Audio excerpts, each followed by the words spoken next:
Pria berjuluk Balo Nasi Denreng atau lebih dikenal dengan nama Usman Balo adalah salah satu seorang tokoh pejuang kemerdekaan di Sulawesi Selatan. Beliau lahir sekitar tahun 1918. Ia dilahirkan di lingkungan masyarakat alam Bugis, Sidenreng Rapang. Ia berasal dari keluarga yang sederhana, yang sangat berakar dengan kebudayaan lokal yang terkenal secara tradisional, melahirkan para pejuang yang membela keluhuran masyarakat Bugis. Usman Balo adalah anak seorang pedagang dari pasangan Lategang dan Itida. Kemudian, ayah dari orang tuanya adalah seorang kepala kampung yang ada pada zaman itu termasuk jabatan yang terpandang.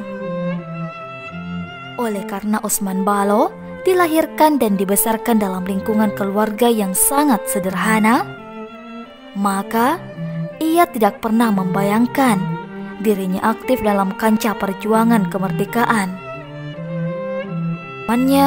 Usman Balo sangat disegani dan sangat ditakuti oleh sesama pejuang ataupun oleh pihak penjajah.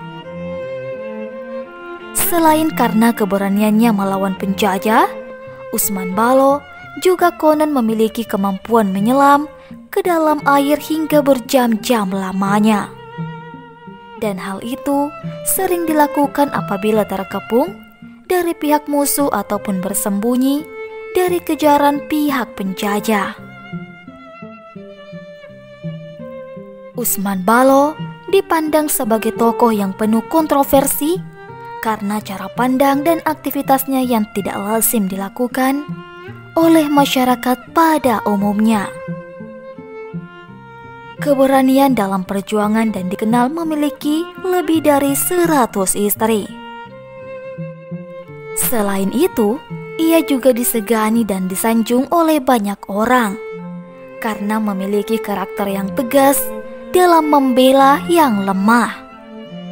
Tetapi di sisi lain, dalam perjuangannya, ia juga dikenal sebagai sosok yang temperamen, anarkis, dan militan. Bahkan tidak jarang orang menyebutnya perampok atau pemeras rakyat. Kedua sisi ini dinilai dan dipahami sebagai realitas yang harus diterima. Semasa hidupnya, Usman Balo memiliki 108 orang istri yang tersebar di berbagai desa. Bahkan ada di antara istri-istrinya yang mengaku hanya bertemu dengan Usman Balo saat hari pernikahannya berlangsung. Karena setelah menikah, Usman Balo harus kembali bergerilya dari desa ke desa yang lain dan keluar masuk hutan, sehingga mereka tidak pernah lagi bertemu. Meskipun demikian, Usman Balo punya prinsip yang patut diteladani. Beliau pantang menggauli wanita yang belum dia nikahi. Usman Balo meninggalkan 20 orang anak, lebih dari 100 orang cucu, serta puluhan cicit. Saat itu, banyak desa-desa yang porak-porandakan oleh pihak penjajah. Namun mereka takut memasuki wilayah di mana terdapat istri dan keluarga Usman Balo. Dengan alasan itulah, maka beliau mulai menikahi gadis-gadis di setiap desa yang disinggahinya. Di rumah Usman yang berada di kota Parepare, terdapat kamar tidur dan ruang belajar lengkap dengan meja dan kursi mantan Presiden B.J. Habibie yang tampak utuh dan terpelihara dengan baik. Ruang belajar dan kamar tidur Habibie tersebut hanya dibuka pada waktu-waktu tertentu. Misalnya kunjungan pejabat penting dan harus seizin Usman. Usman Balo yang merupakan pimpinan batalion Latimojong menyandang berbagai macam piagam tanda jasa. Beliau memiliki banyak rekan-rekan seperjuangan dan tokoh-tokoh dari Sulawesi Selatan lainnya, Brigjen TNI Andi Sose, dan mantan Gubernur Sulawesi Selatan, Brigjen TNI pun Andi Odang. Usman Balo pernah memperjuangkan Republik Persatuan Indonesia, terdiri dari beberapa negara bagian. Tapi lantaran Soekarno lebih menghendaki negara kesatuan, akhirnya perjuangan Usman Balo menghadapi rintangan. Itulah yang membuatnya bergerilya bertahun-tahun di hutan bersama Kolonel Kahar Muzakkar dan membentuk kelompok perjuangan Tentara Islam Indonesia, atau yang sekarang dikenal dengan pemberontakan DITII. Pembagian wilayah kekuasaan antara kesatuan-kesatuan DITII Sulawesi Selatan ternyata menimbulkan pertentangan intern.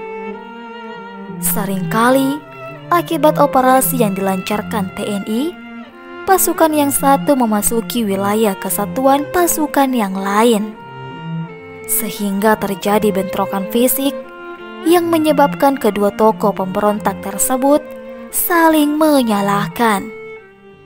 Dan hubungan mereka mulai retak. Usman Balo memutuskan hubungannya dengan Kahar Muzakkar. Kemudian, pertentangan itu meningkat menjadi pertentangan ideologis. Usman Balo menolak jalan Darul Islam yang dianut Kahar Muzakkar dan tidak bersedia mengubah nama pasukannya menjadi Tentara Islam. Pertentangan antar keduanya mencapai puncak pada tanggal 14 Desember tahun 1954